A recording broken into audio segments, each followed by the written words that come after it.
Hello ফ্যামিলির সবাই, তোমরা কেমন আছো? আশা করছি তোমরা সবাই ভালো আছো। আমার আরেকটা নতুন ভিডিওতে তোমাদের অনেক অনেক ওয়েলকাম। আর আমি বানাচ্ছি দেখো আলু আর পনির দিয়ে পকোড়া। এভাবে বানিয়ে দেখো, ভীষণ টেস্ট হয় খেতে।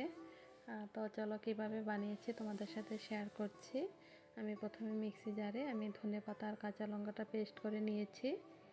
আর এখন আমি পনিরগুলো ছোট ছোট কিউব করে কেটে নিচ্ছি। আর এভাবে তোমরা একবার ঘরে ট্রাই করে দেখো, ভীষণ টেস্ট হয় খেতে, খুব মুচমুচে হয়।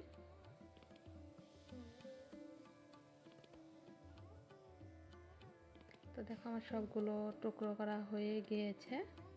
এখন আমি যেই ধনেপাতা পেস্টটা করেছিলাম সেটা দেব।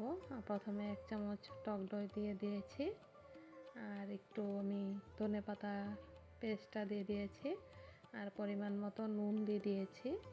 একটু হলুদের গুঁড়ো দেব। হলুদের গুঁড়োটা জাস্ট কালারের জন্য, দেখতে ভালো লাগে। এখন এটাকে আমি মিক্সড করে 5-10 মিনিটের জন্য রেখে দেব। আর এটাতে অল্প আদা আর রসুন পেস্ট দিয়ে দিয়েছি, দিয়ে আমি এটা সাইড করে 10 মিনিটের জন্য রেখে দেব। আর এদিকে আমি আলুটা একদম পাতলা পাতলা করে কেটে নিচ্ছি দেখো।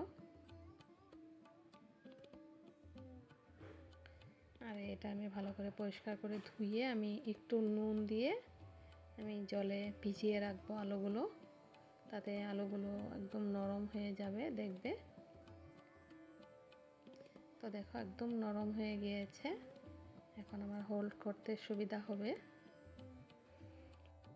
তো দেখো আমি 1 টুকরো পনির নিয়েছি আর আলু নিয়েছি, সেটা একটা টুথপিক দিয়ে গেঁথে দিচ্ছি,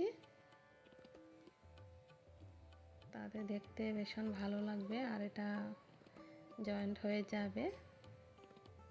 তো দেখো সবগুলো আমার হয়ে গিয়েছে। এখন একটা বলে 1 কাপ চাউল গুঁড়ো দিয়েছি, আর অল্প আমি বেসন দিয়ে দিয়েছি এটাতে, আর পরিমাণ মতো নুন দেব, আর দেব আমি কর্নফ্লাওয়ার দিচ্ছি এখন।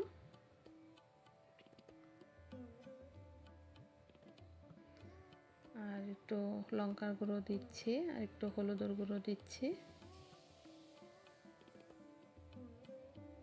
এখন এটা আমি ভালো করে আমি অল্প অল্প জল দিয়ে একটা পাতলা ব্যাটার বানিয়ে নেব।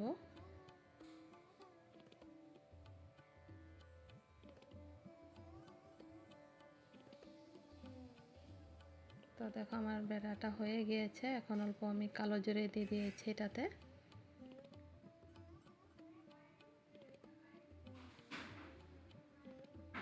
আর একটুখানি বেকিং পাউডার দিয়ে দিয়েছি, দিয়ে আর একটু আমি মিক্সড করে নেব। আর তোমরা কে কোথায় থেকে আমার ভিডিওগুলো দেখছো কমেন্টে জানিও। আর আমার যদি ভিডিওগুলো তোমাদের পছন্দ হয় তাহলে লাইক কমেন্ট শেয়ার করে দিও। তো দেখো আমি একটা একটা টুথপিকের আলুর পনিরটা নিয়েছি আর বেটাটাতে ডিপ করছি, দিয়ে আমি একদম গ্যাসের ফ্লেমটা মিডিয়াম রেখে সবগুলো পকোড়া ভেজে নেব। তোমরা একবার ট্রাই করে দেখো, ভীষণ টেস্ট হয়েছে খেতে। তো দেখো আমার ভাজা হয়ে গিয়েছে, এগুলো আমি নামিয়ে নেব। তাহলে এখনকার মতন আসি, সবাই ভালো থেকো, সুস্থ থেকো। দেখা হবে আবার আমার একটা নতুন ভিডিওতে।